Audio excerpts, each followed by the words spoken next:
Hello mga mi, kamusta kayo? Yes, eto nga, ipapakita ko yung video, tong mini vlog ko kung bakit nga ba ako sumakses kay Mingyu. Konting story time tayo kasi nga ang dami ko talagang pinasok na entry dito sa Sneakers with Mingyu, no? At hindi nga tayo talaga pinalad, ewan ko ba? Ubus na lang talaga yung dignidad ko pero hindi din talaga ako napili. Pero okay lang kasi talagang sobrang thankful ako dito sa tropa ko kasi yung tropa ko na si The Fangirling Tita, nanalo siya. So, naging companion niya si Opa Whiting. Tapos, yung kapatid ni Opa Whiting na si Regine, ginawa niya akong companion. Oh my God, ayan nga, oh, 'di ba? Sobrang thankful nga ako dito sa babaeng to. Talaga namang binigay siya ni Lord sa akin. Tapos, ito ang si Regine din ang nagpakilala talaga sa akin kay Mingyu. Kasi nga, siya yung nagsasend sa akin ng mga clip. Tapos ako naman nanonood hanggang sa ayun na nga, nabaliw na kay Mingyu. Naging idol na nga si Mingyu. Naging bias na ng, hanggang sa nakilala ko na rin yung SBT.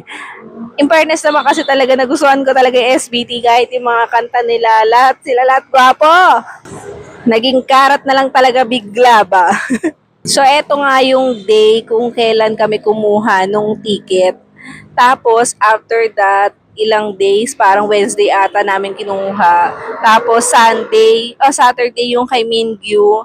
Pumunta kami ng Araneta. Ayan, sobrang happy ko kasi talagang nakita ko ng personal si Mingyu. Oh my gosh!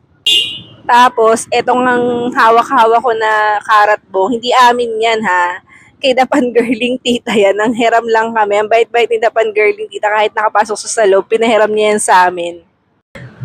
Nga pala, wag niyo pansinin yung ipin ko dyan kasi nung last SBT na concert sa Bulacan, may freebie na lollipop. Nasira yung ipin ko, yung pasta ko nabasag. Ay nako, pero okay lang. Ang gwapo ni Mingyu, grabe. Alam niyo ba, pinagdasal pa ni Regina sana naka-t-shirt siya at naka-white t-shirt. Eksaktong-eksakto talaga. Grabe ba?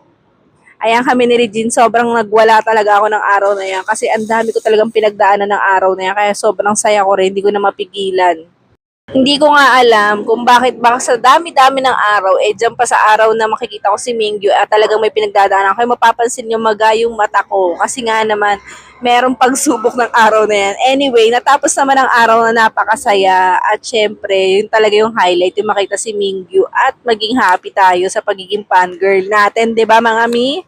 O, 'di ba? Ayan yung mga friendship natin. I-follow nyo nga pala si Regina. Nga pala mga mi, generous yung mga friendship ko kaya i-follow nyo sila ha. Baka kayo mabigyan. Yun lang, bye-bye.